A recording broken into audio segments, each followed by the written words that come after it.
Boa noite, pessoal. Estão ouvindo bem? Peraí, deixa eu aumentar aqui o som.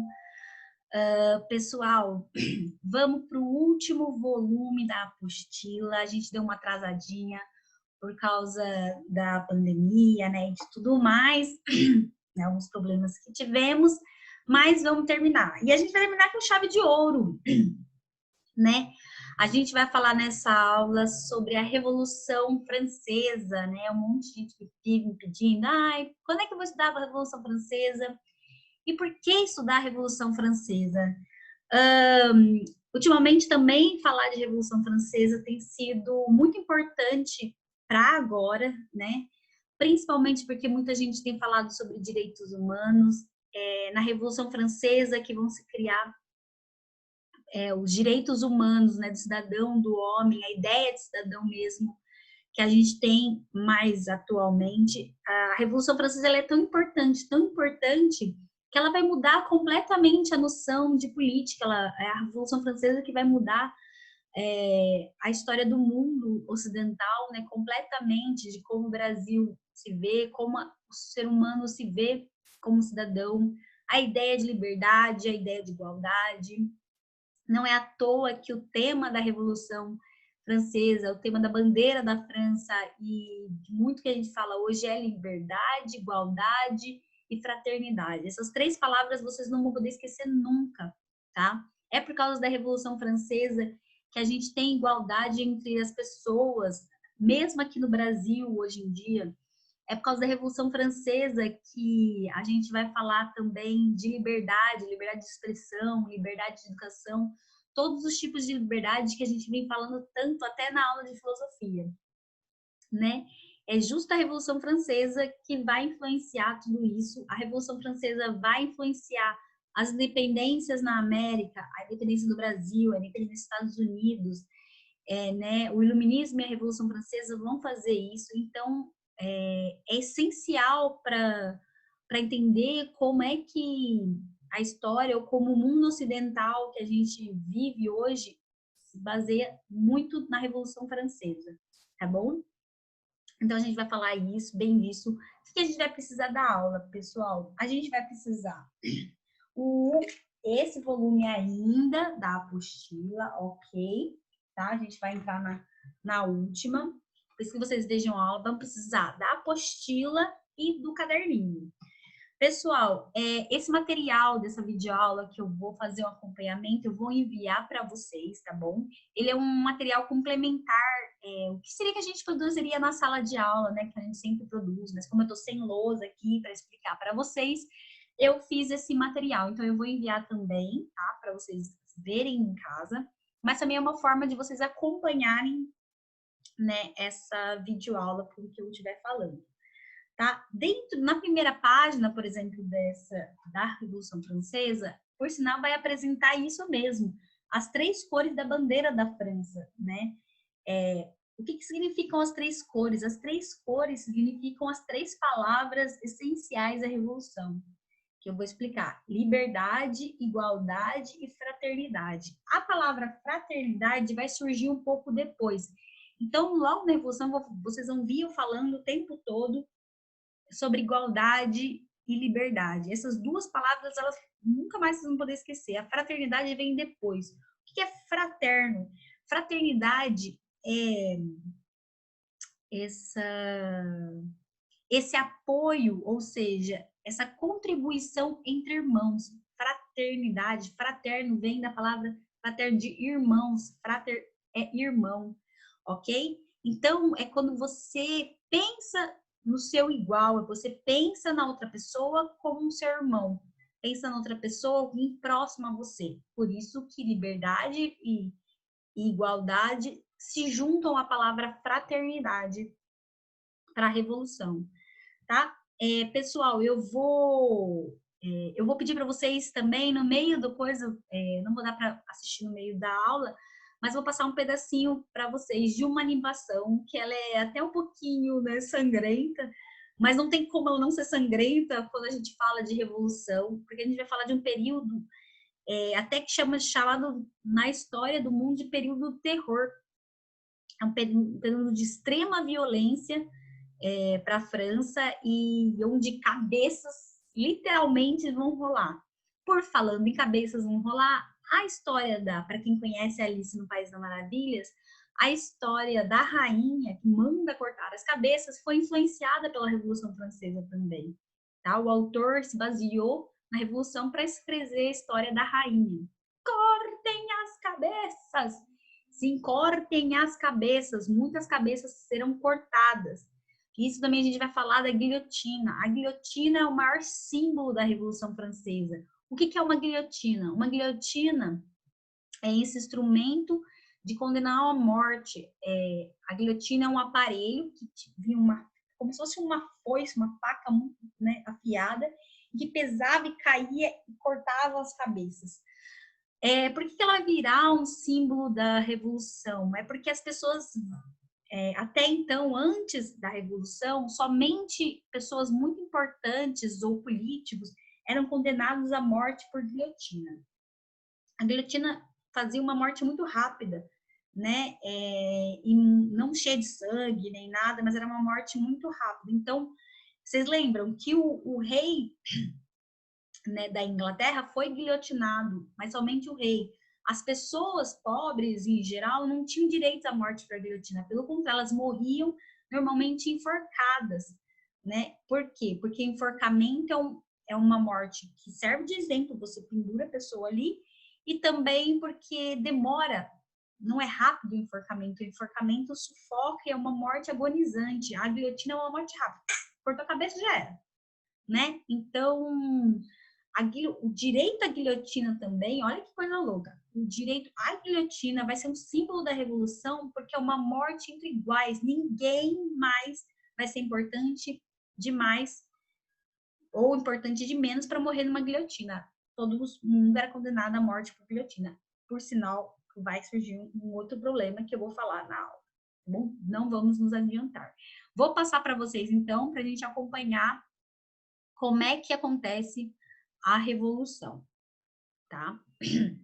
Como eu disse, vai ser super importante vocês entenderem né, o que é a revolução, porque é isso, parte da palavra revolução, lembre-se. A revolução vai acontecer por um período, mas ela vai acontecer propriamente no dia da queda da Bastilha, que é uma prisão política na França, né? No dia 14 de julho de 1789. Essa data é tão importante que ela vai mudar o marco político do mundo que a gente marca. Antes, a gente estava na modernidade. A partir do dia 14 de julho de 1789, a gente vai entrar na idade contemporânea, que é a idade que a gente está até hoje. Tão importante que é esse movimento, esse processo que foi a Revolução Francesa, né? Essa imagem, pessoal, ela é uma das imagens, talvez, que defina a revolução em si. Essa aqui, esse prédio aqui sendo queimado, é a tal da Bastilha, né? A Torre da Bastilha, quando a Torre da Bastilha cai. Porque eu falei, a Bastilha era uma prisão política, somente político. Aí você fala, nossa, que emblemático, né? Um monte de gente morreu. Não, pessoal, poucas pessoas morreram na tomada da Bastilha. Por quê? Como ela era uma prisão política e tinham poucos políticos presos na época, somente quem morreu foi, na verdade, o guarda principal da Bastilha. Por que os revolucionários atacaram a Bastilha? Não foi para matar as pessoas, na verdade, os políticos que estavam lá dentro. Pelo contrário, na verdade, eles atacaram a Bastilha pelo tipo de armamento que tinha lá dentro. Existia muito armamento, né? E era um pouco vigiado, porque ninguém imaginava que um monte de gente ia entrar e atacar a Bastilha e pegar tudo, né? Então, ela é muito mais emblemática do que realmente violenta, tá bom? Então, até hoje, tem um marco em Paris, que é onde ficava a Torre da Bastilha, tá?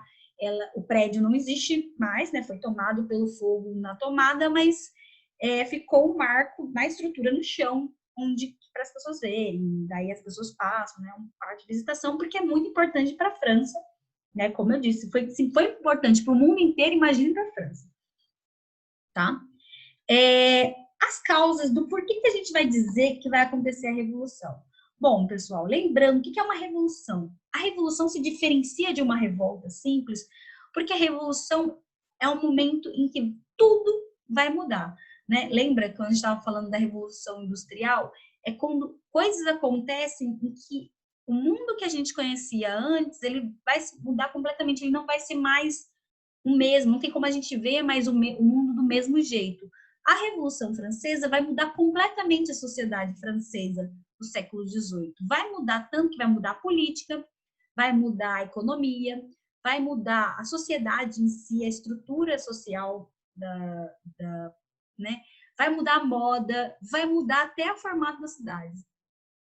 Vocês veem como é importante. Esse aqui é um mapinha, ele é um mapa mental das causas da Revolução Francesa, tá bom? Quais os motivos que levaram à Revolução? Vamos lá. A França tinha um monarca, que é o rei Luís XVI, e que ele era considerado um monarca absolutista. Lembra, o rei ele tinha poder total sobre tudo e, né, do reino dele. E ele era um monarca muito considerado muito fraco. O avô dele, se vocês lembrarem, é o rei Luís XIV. O rei Luís XIV era chamado do Rei Sol. O rei Luís XIV ele foi uma personificação tão importante da França, ele tinha tanto poder, uma presença tão forte, que o cara foi chamado de Rei Sol, porque tudo girava. Ele transformou a França numa monarquia absolutista. É ele que colocou que ele dominava todas as áreas e comandaria todas as áreas do reino francês. Já o neto dele, que é o rei Luís XVI, ele não tinha essa presença tão forte, né? Não tendo essa presença tão forte, ele ainda por cima casou-se com uma princesa austríaca, que é a Maria Antonieta, que até então era um país, uma nação que ela era inimiga da França, foi inimiga por milhares de anos da França. Então, né, para tanto a França como a Áustria se juntarem, né, o Império Austro-Húngaro, poderem, né, ser nações, de certa forma, amigas, eles dão a Maria Antonieta para o rei Luís XVI casar, o que era muito comum. Lembrem-se que casamento, né, por casamento político, que a gente chama, né, não é um casamento por amor, mas sim para unir reis.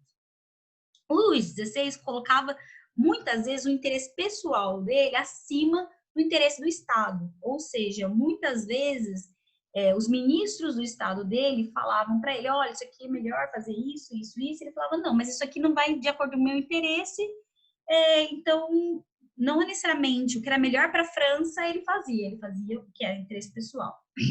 Ele era muito influenciado pela Maria Antonieta fez um papel essencial na política austríaca, né? Ele era muito, muito influenciado, o que pegava meio mal para os franceses, já que eles eram inimigos da Áustria. E ele demorava muito para tomar decisão. Ele era muito indeciso, que eu falei, ele não tinha um papel tão forte como o avô dele. Outra coisa, a população francesa ela era dividida em 3 ordens. A primeira ordem, a primeira classe, era o clero. O clero é a classe social que tem mais poder dentro da França. Porque os franceses são muito religiosos, muito católicos. 2, porque, lembre-se, o clero era o grupo que mais tinha posse de terra, na verdade. Por que ele juntou tanta terra? Já que os padres, né, não trabalham, não casam e tudo mais. Mas porque a nobreza doava-se muita terra ao clero, né? Então, o clero é o maior detentor de terras, até mais do que o monarca. Segundo, a nobreza era o segundo estado. O que isso significa? A nobreza era principalmente parentesco com a monarquia, né? O rei mesmo fazia parte da nobreza. Então, eles eram o segundo maior grupo de detentores, ou seja, que mais tinham terras dentro da França, né? E o terceiro estado era composto da maior parte da população pela burguesia, que tinha muito capital, muito dinheiro, era o grupo que mais tinha dinheiro, ou seja, ele tinha mais dinheiro do que o próprio rei e o clero, e era o grupo também junto com os camponeses. Olha isso, imagina, você que tem muito dinheiro, você quer ficar do lado mesmo uma classe social que os camponeses que não tinham nada, bando de pobre, não ia querer, né? Esse é um dos problemas. Outro problema, Clero e nobreza, os dois estados, não pagavam impostos. Ou seja, quem sustentava a França inteira era a maior parte da população que ganhava menos, que eram os camponeses e a burguesia. E vai começar o problema aí. Outra coisa, o iluminismo, que a gente falou. O iluminismo vai vir com muitas ideias dos iluministas, aqueles filósofos iluministas, uma cidade mais liberal, que não seja dominada pela monarquia, né? Então, vão contestar o absolutismo, os reis absolutas, vai dar mais base para que os burgueses tenham mais poder, já que eles têm mais poder aquisitivo que o próprio governo, e vai ser uma sociedade que vai ter com base não mais o mercantilismo, não mais acúmulo de ouro, tudo mais, e sim o comércio, uma cidade voltada para o livre comércio. Então, as ideias iluministas vão influenciar na Revolução Francesa, assim como vão influenciar também na dependência dos Estados Unidos, vão influenciar em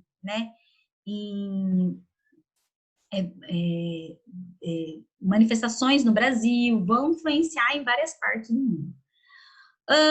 Outro problema, guerra dos revolucionários com a independência dos Estados Unidos. A França vai mandar tropas para ajudar a independência nos Estados Unidos. O porquê? Porque o principal concorrente da França era a Inglaterra. Se a França ajuda os Estados Unidos, as colônias, a conseguirem independência, quer dizer que isso vai quebrar a Inglaterra, o que é bom para a França. Só que o problema, a França já está passando por tanto problema econômico, então se ela tem tanto problema econômico, como que ela vai mandar investimento para os revolucionários para as independências lá na América, né? Quer dizer que o dinheiro, a população vai ficar revoltada. Você não está dando conta aqui? Como é que você vai mandar dinheiro para ajudar outras nações? Problema. Vai ter dificuldade financeira com gastos gastos com várias guerras. Vai ter dificuldade financeira porque a nobreza vai gastar mais do que recebe de imposto. Isso vai falir a França, tá? Tudo isso vai deixar o povo super bravo ao ponto de estourar a revolução. Não vai dar mais conta. Vamos lá, pessoal. Voltando. O que é revolução? O que é mesmo revolução? Revolução, vocês têm que ter em mente sempre que é essa revolta que muda tudo. O iluminismo vai influenciar principalmente a França com a conquista da liberdade, o pensamento de liberdade, entre as pessoas e o direito dessas pessoas serem iguais. E vai ser contrário ao absolutismo, que eles falam, olha, o absolutismo, um mundo moderno, como a gente está, não pode ter tanta base num rei absoluto totalmente, que não defende os interesses da burguesia, já que é a burguesia que mais, forma o dinheirinho. O que vai ser destruído, o que quer se acabar com a revolução? Nesse período vai acabar a revolução, vai tentar acabar com essa estrutura que vocês estão vendo aqui nesse material, na videoaula, que é essa estrutura social que a gente chama de antigo regime. O que vai ser isso? Essa estrutura em que o rei manda, aí a segunda classe, a nobreza, o clero, depois vão os cavaleiros e senhores, e por último, soldados, servos, burguesia. É esse formato de sociedade que principalmente a burguesia quer acabar. Por quê? Porque se tem esse tipo de hierarquia, quer dizer que a burguesia não tem poder suficiente para poder mudar a legislação, de impostos e tudo mais, A população só se dá mal com tudo isso. É com esse antigo regime que é principalmente essa estrutura do antigo regime, que esse regime que tem essa monarquia absolutista, que a revolução quer acabar. Fala, não tá dando, não. Bom, como eu falei, as causas, As causas vão estar principalmente por causa desse grupo. Eu quero mostrar para vocês essa imagem, que essa imagem ela é essencial para poder explicar a estrutura social da França nesse momento e por que essa estrutura vai causar tanta briga. O que acontece? A burguesia cada vez mais ganha mais dinheiro, então está fortalecendo. Lembra que aconteceu na Inglaterra, a burguesia também estava se fortalecendo, o rei conseguiu montar muita coisa. Houve vários momentos de péssimas colheitas na França, então vai começar a aumentar a miséria e a fome. A população, principalmente camponesa, é o grupo que vai mais passar fome. Por quê? Porque o rei, mesmo tendo péssimas plantações, o rei vai deixar de cobrar imposto? Não, o rei quer mais manter a vida dele, a rainha quer manter a vida super luxuosa deles, então não vai deixar. E se exploda né, os camponeses, os burgueses e tudo mais, que continue produzindo, não importa se você vai comer ou se você não vai comer. O importante é que você vai pagar imposto, tá? Essa mágica que eu tô dizendo pra você, ela é tão... Mostra, porque é o seguinte. Vocês estão vendo um velho, né, carregando duas pessoas nessa imagem. A parte, o homem todo pomposo nessa imagem, que tá em cima do velho, representa o segundo estado, que é nada mais, nada menos do que a nobreza. Ok? Por isso que eles são todo pomposo, por isso que ele tem essa espada, porque a nobreza é composta, né, por cavaleiros e tudo mais. O na frente, que está em cima também, sendo carregado, é o clero. Se você parar esse gorduchinho, tem esse cabelinho, nele tem uma cruz, né? Ele carrega uma cruz, ele simboliza o clero, que é o primeiro estado, que também tem os privilégios. E quem carrega esses dois pesos nas costas? O terceiro estado, que é a burguesia e os camponeses. Essa imagem mostra muito por causa disso, porque é a burguesia e os camponeses que carregam os outros dois estados franceses nas costas, literalmente, tá? É eles que sustentam o estado do terceiro estado, que é a burguesia e o camponês, que vai manter economicamente, principalmente, e os luxos e a vida do primeiro e do segundo estado. Vai aguentar muito tempo? Não, chega uma hora que, né, cansa carregar, né, tanto esses dois estados. O que vai tornar problemático maior? É o reino do Luís XVI. Era problemático os outros reinos? Era, mas o Luís XVI vai se intensificar por causa do seguinte: esses dois aqui casaram, esse aqui de baixo é o Luís XVI, e essa senhorita assim toda formosa é a Maria Antonieta. A Maria Antonieta ela é tão importante que a mulher criou até uma moda na França, cara. Ela mudou tudo o olhar da França. A Maria Antonieta, como eu falei, ela era austríaca. Ela não era bem vista pela corte, nem pela burguesia, nem camponês, ninguém. Ela não era vista por ninguém bem na França. Mas por que ela foi arranjada o casamento? Por causa que a Áustria, né, para entrelaçar esses laços entre a Áustria e a França, que sempre foram, né, inimigas. O maior problema da rainha. A rainha, ela era considerada perdulária. O que significa perdulária? Pessoa perdulária é a pessoa que gasta muito, que vive de luxúria, que gasta demais. Ela não se importa, como ela era austríaca, viveu a vida inteira pensando em odiar os franceses, ela odiava a França. Ela odiava tanto a França que ela não estava nem aí para a população francesa. Ela não era uma rainha que ela queria ser amada pelos franceses. Ela não queria mesmo, não estava nem aí. Tanto que tem uma frase muito famosa que foi falada por ela, que ela fala assim: se não tem pão, não fala que a população está passando fome, né? Que vai fazer em relação a isso? Ela fala: nossa, mas se não tem pão, se eles não têm pão, que eles comam brioches.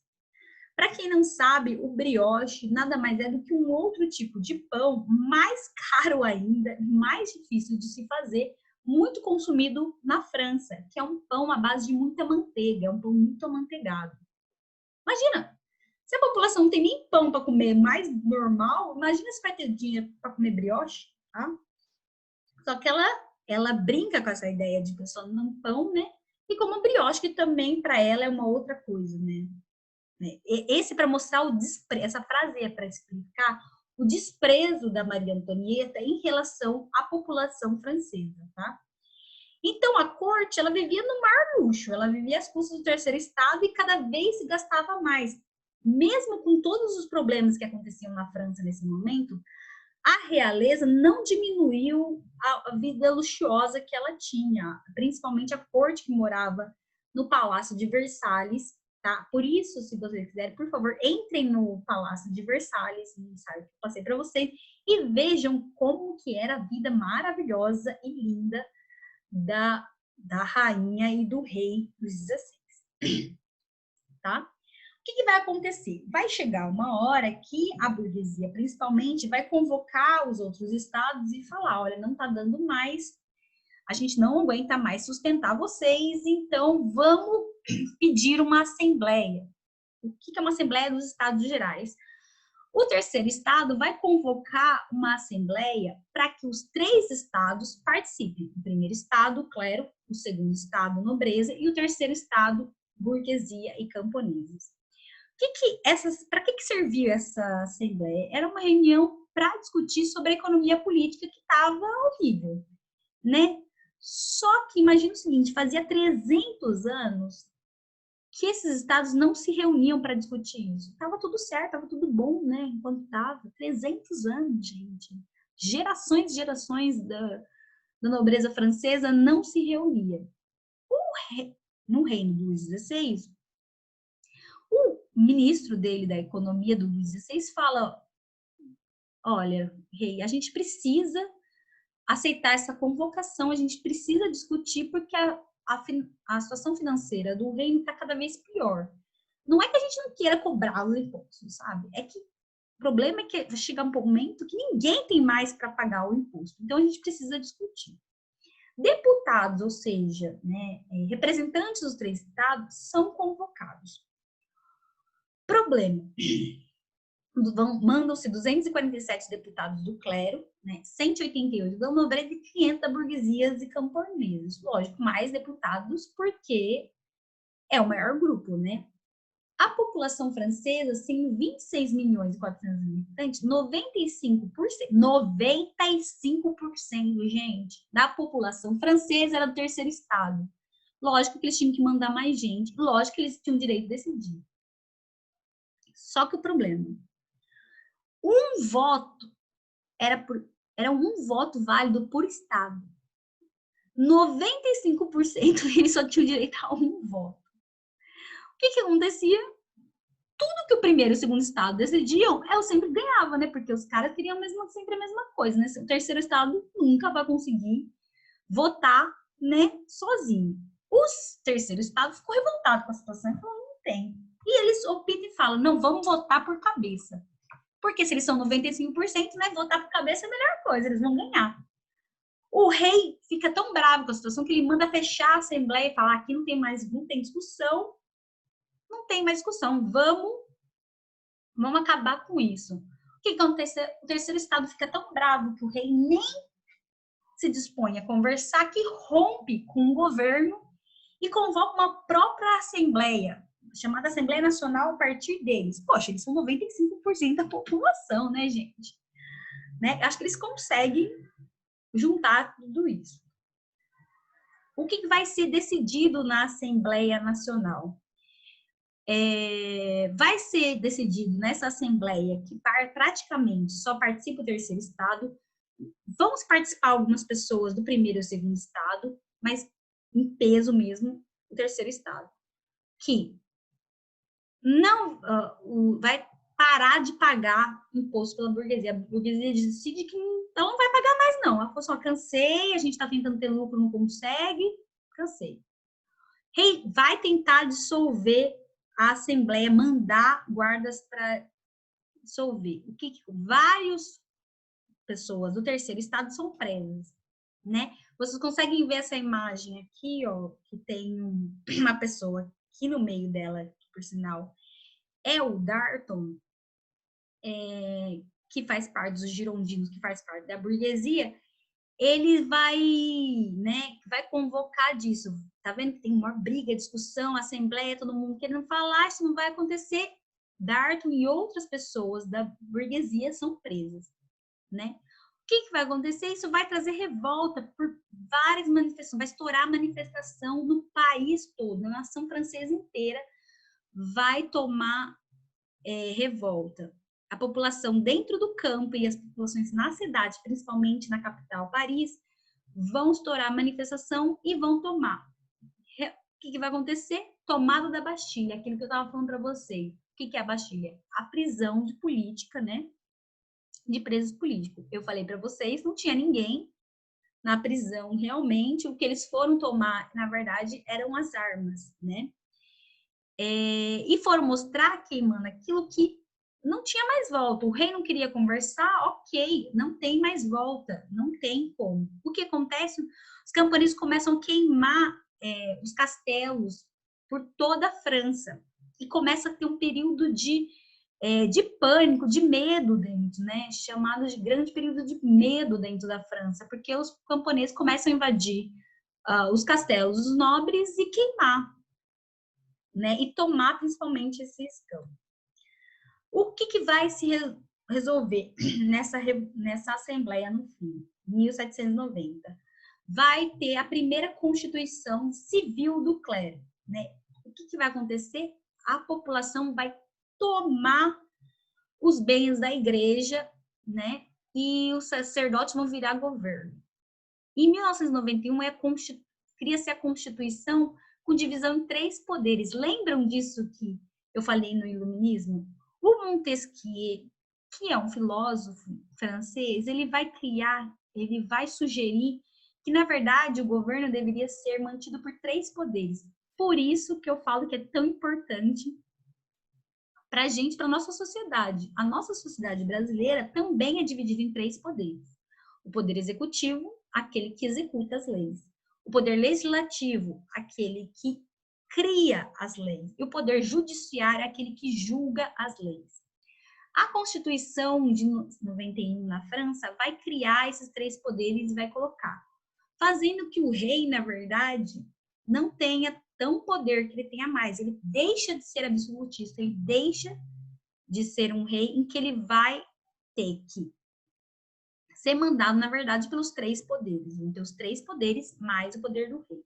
O voto vai ser censitário, ou seja, não é mais um voto por estado, por classes de estado. Vai ser voto censitário por renda. Quanto mais dinheiro, mais poder de voto tem. O Estado não poderia mais interferir no comércio, né? Os burgueses é o que eles mais queriam, porque se o Estado interfere no comércio, os burgueses acabam não tendo o lucro que eles precisam. O que vai acontecer? O rei, com medo, a família inteira com medo, tenta fugir com os filhos. Visto como traição, o rei vai ser preso, né? E vai ganhando mais poder a Revolução Francesa. O que essa revolução, esses revolucionários vão se dividir em grupos, vão ter partidos. Você acha que todo mundo vai querer a mesma coisa entre os revolucionários? Esse grupo vão surgir principalmente de girondinos. Quem vão ser os girondinos? Os girondinos vai ser esse grupo aqui, ó, em que é a alta burguesia. O que é a alta burguesia? Quer dizer que é a burguesia que mais tem dinheiro. Esse grupo, eles querem romper totalmente com o jeito que era a França antigamente. Não, por isso que eles são considerados moderados. Eles não tem algumas coisas que eles pretendem manter. O que acontece? Os girondinos são chamados de direita. Já ouviram isso aqui, né? No Brasil, direita e esquerda. Por que a direita ela é mais moderada e mais conservadora? Porque a direita, esse grupo, ele sentava à direita dentro da Assembleia. Não é à toa que o termo direita e esquerda surgem para falar sobre grupos mais moderados e conservadores e grupos mais radicais. Porque os moderados, conservadores, sentavam-se à direita dentro da Assembleia. E os grupos mais radicais, que queriam mais mudanças sociais, principalmente, se sentavam à esquerda. Esse termo a gente usa até hoje, principalmente no Brasil e no resto do mundo também, para explicar política. O que os girondinos queriam? Como eles eram mais moderados, mais conservadores, não queriam tantas mudanças, eles queriam manter a monarquia, ou seja, o rei e a rainha, com o parlamento, assim como aconteceu na Inglaterra, lembra? Né, que a monarquia voltou para a Inglaterra depois de terem matado o rei, Mas a monarquia voltou, sendo que a monarquia não tem poder total, só que quem manda mesmo é o parlamento. E esses girondinos, eles querem liberdade total de comércio. Lógico, porque eles vão ganhar mais com isso. Do lado esquerdo que se sentava é o grupo mais radical, que é a baixa burguesia e camponeses. São os grupos de trabalhadores urbanos. São os grupos que têm menos poder aquisitivo.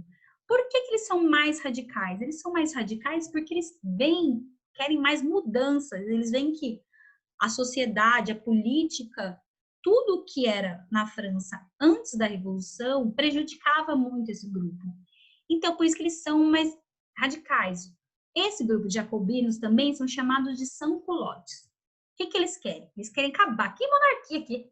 Monarquia só dá prejuízo. Vamos plantar a república. O que é uma república, pessoal? Lembrem-se, república é quando a nação ela é mantida por 3 poderes, ela é mantida pelo executivo, principalmente, por isso que tem normalmente um presidente, tá? Então, república é quando a população não depende, né, de uma família no poder. A economia é ser controlada pelo Estado. Por quê? Qual é o medo da população de deixar totalmente livre o comércio? Quem que ganha com o comércio, gente? É a burguesia. Quem já tem dinheiro. Se deixar totalmente livre, eles acham que é possível que a população, na verdade, fique mais pobre ainda. E realmente aqueles que têm dinheiro fiquem mais ricos ainda. O governo ele deve ser centralizado. Por que centralizado? Porque eles não querem que se dissemine demais o poder, já que se não for centralizado, o que pode acontecer? Esse poder, ele, se não for centralizado, ele vai ser muito desorganizado, então esse poder ele deve ser mantido mais sendo votado pela população. Esse partido jacobino ele é chamado de sans-culottes, porque era um partido que era da montanha, ou seja, eram pessoas com menos poder, menos dinheiro, poder aquisitivo. O que é o Partido da Planície? Eles é um partido que eles eram de centro, né? E eles eram um partido que tinham coisas que eles apoiavam entre os girondinos e coisas que eles apoiavam entre os jacobinos. Gente, essa imagem aqui, ó, que eu mostro para vocês também, eles são os chamados sans-culottes jacobinos. Por quê? Sans-culottes quer dizer calças compridas. Por incrível que pareça, as calças curtas eram de pessoas que tinham mais poder aquisitivo. Era um tipo de roupas de montaria, que tinha um cavalo e tudo mais. Essas roupas de calças desgrenhadas, que são mais largas, e esse chapéuzinho vermelho é que mostram que são a implementação do sans-culottes, que são os mais radicais. Por isso eles são os mais pobres, porque a população mais pobre se vestia dessa maneira. Ok? Bom, o que acontece? O rei ainda está lá. O que a gente vai fazer com o rei? Bom, como o mais poder, né, de fala são os girondinos, o que os girondinos decidem? Decidem por ter uma monarquia constitucional. O que é uma monarquia constitucional? Quer dizer que o rei continua sendo o poder que ele tem, entretanto, ele não é mais absoluto, ele não tem um poder total de decisão. Quer dizer que o poder real está ali porque o povo decidiu e que quem mandaria, na verdade, no fim das contas, são os outros poderes. Nesse momento, o súdito, que era somente súdito, aquele que tinha que obedecer o rei, ele vai se tornar também agora um cidadão. E não que ele tem que obedecer totalmente o rei, não mais. O rei vai ter que respeitar a Constituição. Vocês lembram que isso aconteceu na Inglaterra também? O rei tem poder total na Inglaterra? Não. Nesse momento, na monarquia constitucional, aqui também na França, o rei não vai poder ter poder total e vai ter que respeitar a Constituição. É declarada em 1791 a primeira declaração dos direitos do homem e do cidadão. Por que a mudança total disso? Cidadão, por quê? Porque finalmente a maior parte dos homens vai ter igualdade. O igualdade, que igualdade que é essa? É igualdade econômica? Não, é igualdade de direitos. Quer dizer que todas as pessoas na França têm os mesmos direitos. Quer dizer também que todas as pessoas na França têm que pagar imposto. Então, o clero vai ter que pagar imposto, todo mundo agora funcionário vai ter que pagar imposto. Então, a igualdade é disso. Liberdade, essa liberdade que a gente está falando não é total liberdade, mas sim liberdade de expressão, as pessoas têm poder para poder se expressar, liberdade religiosa, porque, lembra, alguns protestantes, existiam já alguns protestantes, então, muitos dos burgueses, eles não eram católicos, mas sim protestantes, principalmente calvinistas. Então, para ter essa liberdade de religião e liberdade econômica, para que os burgueses possam livremente comercializar sem precisar ser mandado pela monarquia. Só a fraternidade, a palavra vai vir lá no século XIX. Que eu falei, como a aristocracia perde esse momento, vai vir um grande medo, vai vir um sistema hierárquico, vai acabar, todo homem é livre, todo homem é igual perante a lei, vai vir esse grande medo da aristocracia, né, da nobreza, por causa da falta de privilégios. O que vai acontecer? O rei vai tentar fugir, como eu já disse. O que ele vai tentar fugir, ele é pego, tá? No meio do caminho.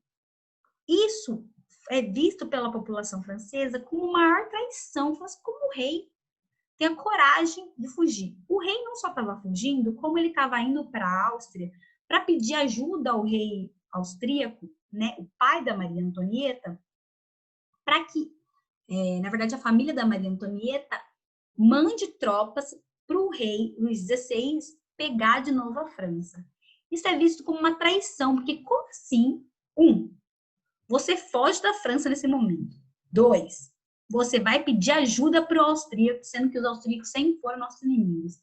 3, como é que você vai pedir que um outro povo ajude você a tirar a população do poder?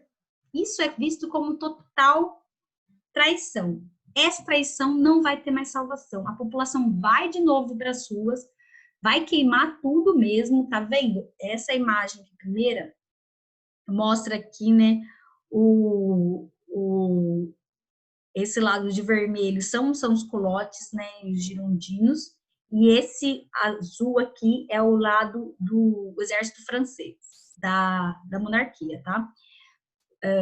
Vai se ter um domínio, vão se ter várias brigas. Essa imagem aqui é quando o rei e a rainha são capturados, depois voltam a ser presos no Palácio de Tulherias, que era um outro palácio de veraneio do rei, tá? Só que o que a população considera? Falou, nossa, essa traição agora não tem mais salvação, esse rei não tem mais como salvar, não. O que acontece? Rei, rainha, família toda elevada, né, à morte. Eles são condenados à morte. Peraí, que tinha que sair aqui para vocês.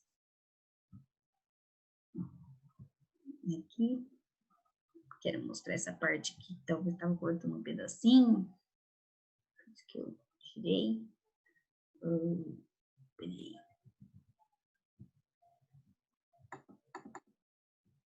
Aqui. O que acontece?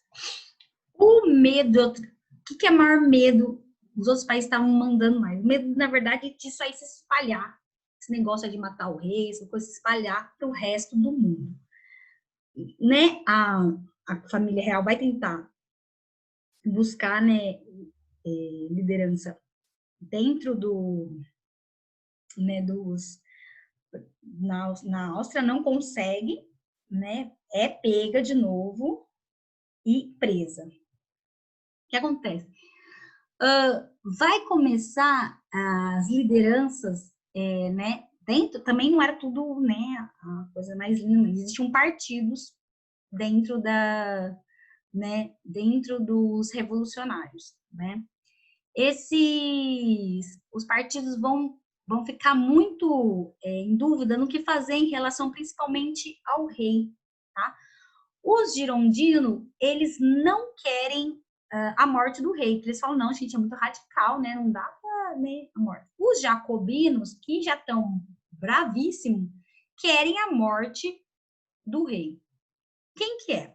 Quem que é? O Danton e o Marat são dois revolucionários que são do lado dos girondinos. O Robespierre é o líder do lado dos jacobinos. O Danton é preso pelo Robespierre e dado como traidor, porque não ter aceitado a morte do rei e da rainha, né?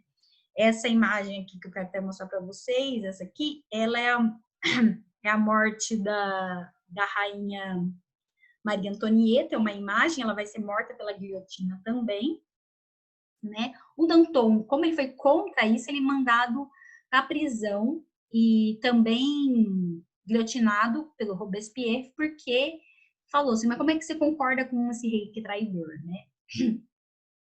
O que acontece? Quando os jacobinos entram no poder, vai dar um período chamado de Convenção Nacional, e que também vai ser chamado de período do terror.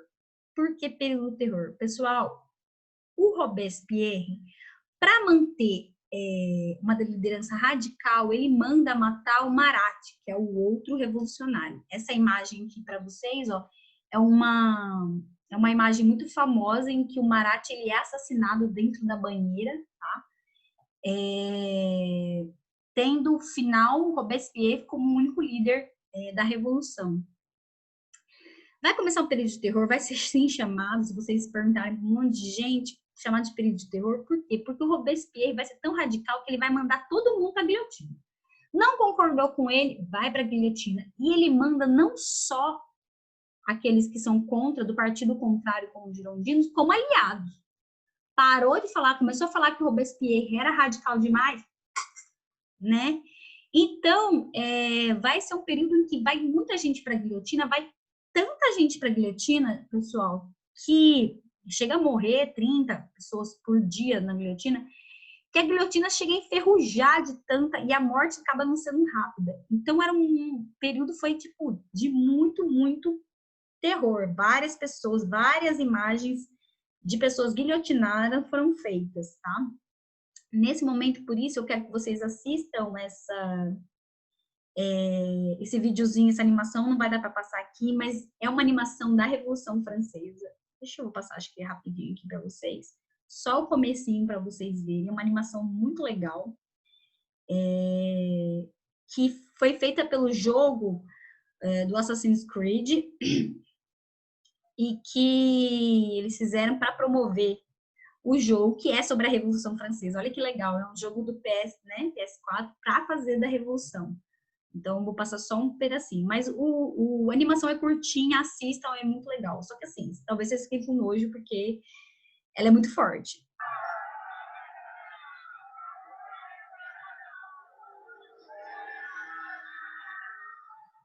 A desperate people know nothing of mercy.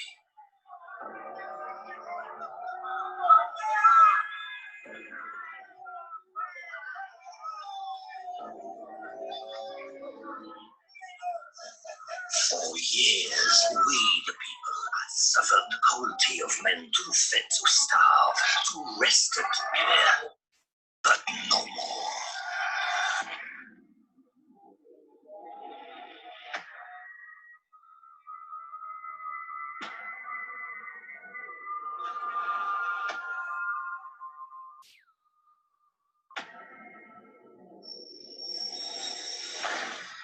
La République had endured years of war and failed military campaigns. A play for power by kings who cared more for their legacy than their people. With the nation deeply in debt, the nobility carried on with their lavish lifestyles, ignoring our struggles and levying taxes upon us to shoulder the load for La France. We starved in the streets.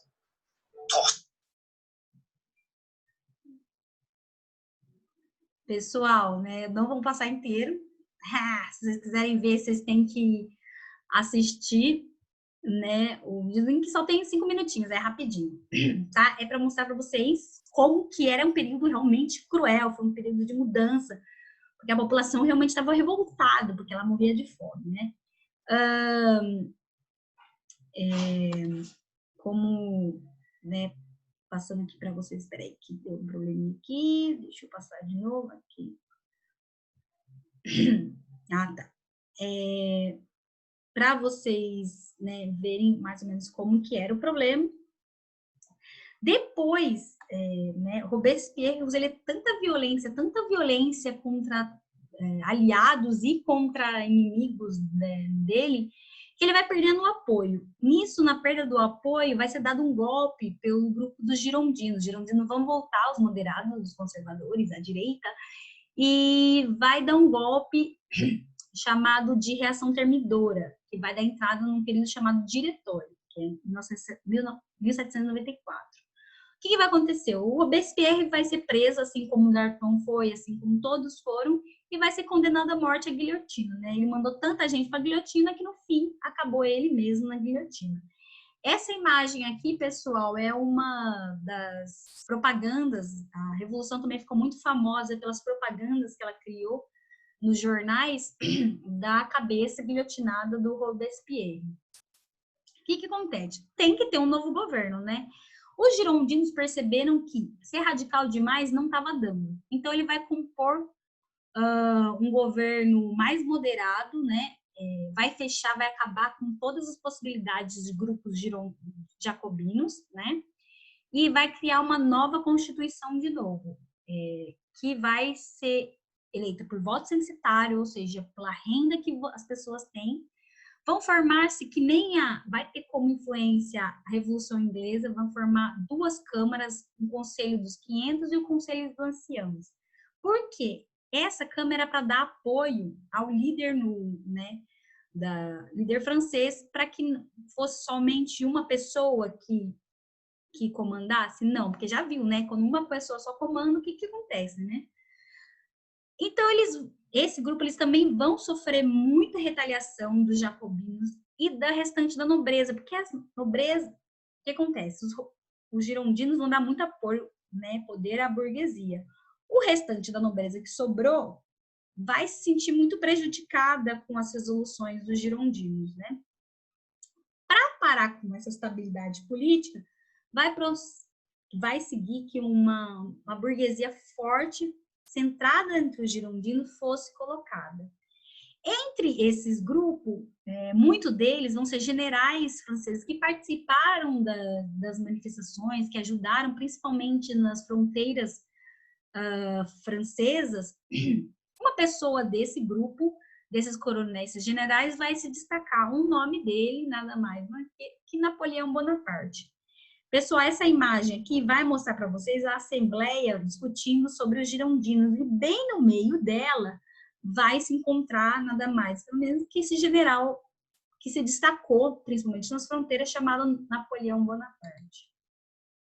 Tá. O que vão acontecer? Os militares, principalmente, eles vão conseguir mais poder né, de voto e vão se destacar. Se destacando, ganhando mais poder nesse tempo, porque muitos desses militares também tinham muitas posses de terra, eles vão dar um golpe, o chamado golpe do 18 Brumário, que, né, é o calendário. Lembra que eu falei que mudou tudo, mudou até o calendário na Revolução, que nada mais é do que 9 de novembro de 1791. Né, gente? Já são 10 anos depois do primeiro, da Revolução mesmo estourou. O golpe militar é estipulado 3 cônsules para mandar, 3 generais. Um deles era o general Napoleão Bonaparte. O general Napoleão Bonaparte, ele vai dar um outro golpe, ou seja, um golpe em cima do golpe, que no fim ele vai se tornar o imperador da França. Ele vai dar um golpe de monarquia, gente. Ele vai virar imperador francês. Vai fazer até que o clero vai obrigar o clero a ele colocá-lo como imperador, que é esta imagem aqui. Pessoal, essas imagens aqui são imagens do Napoleão, porque provavelmente muitas vezes você já viu, né, é o general em cima do seu cavalo branco, né? Então, ele tem muito essa imagem. Depois ele aparece, por sinal, em muitos filmes, né? E o Napoleão vai dar esse golpe. O que vai dar? No tempo em que Napoleão vai ser o imperador da França por um tempo, muitas coisas ele vai fazer. O Napoleão ele vai ser tão forte como um líder que ele vai invadir outros territórios, ele vai chegar a invadir até Portugal, né, ameaçando fechar e ir contra a Inglaterra. O que isso tem a ver, Napoleão, com a história do Brasil? Pessoal, o motivo pelo qual a família portuguesa, que estava lá, administrava o Brasil lá de longe, veio para o Brasil, foi porque o Napoleão ameaçou invadir Portugal. Não só ameaçou, como depois invadiu mesmo, né? Por quê? Porque Portugal tinha muito comércio com a Inglaterra, dependia muito do comércio com a Inglaterra. A França era inimiga direta da Inglaterra. O Napoleão ameaçou, falou assim, se vocês não pararem de comercializar com a Inglaterra, a gente vai invadir Portugal e Portugal vai virar anexo da França. Não deu outra. O rei de Portugal não queria parar de comercializar com a Inglaterra. Então faz o quê? Pega toda a corte dele e vem para o Brasil. Isso mudou completamente a nossa história no nosso país. Nosso país mudou completamente, tomou um rumo completamente, porque a família real veio para o Brasil, já que o Napoleão Bonaparte invadiu a França. Pessoal, deem uma lidinha para vocês saberem mais o que acontece com o rei, né, o reinado, né, o império do Napoleão Bonaparte, na apostila de vocês, na página 52. Eles vão explicar bem para vocês o que aconteceu durante o reinado do Napoleão e por que foi dando o Napoleão acabou dando fim à Revolução Francesa. A Revolução Francesa acaba mesmo, por fim, com um golpe do Napoleão, porque tudo que brigou-se, né, para acabar a monarquia, levou a monarquia à retaliação e tudo mais, acabou tendo um outro monarca que, enfim, era o Napoleão Bonaparte. Pessoal, vou acabando aqui a aula, né? E a gente depois vai fazer as tarefas junto na quarta-feira, então assistam a aula, mesmo que passe do horário, marquem as dúvidas de vocês e a gente vai trabalhar na quarta-feira, tá bom? Beijo para vocês.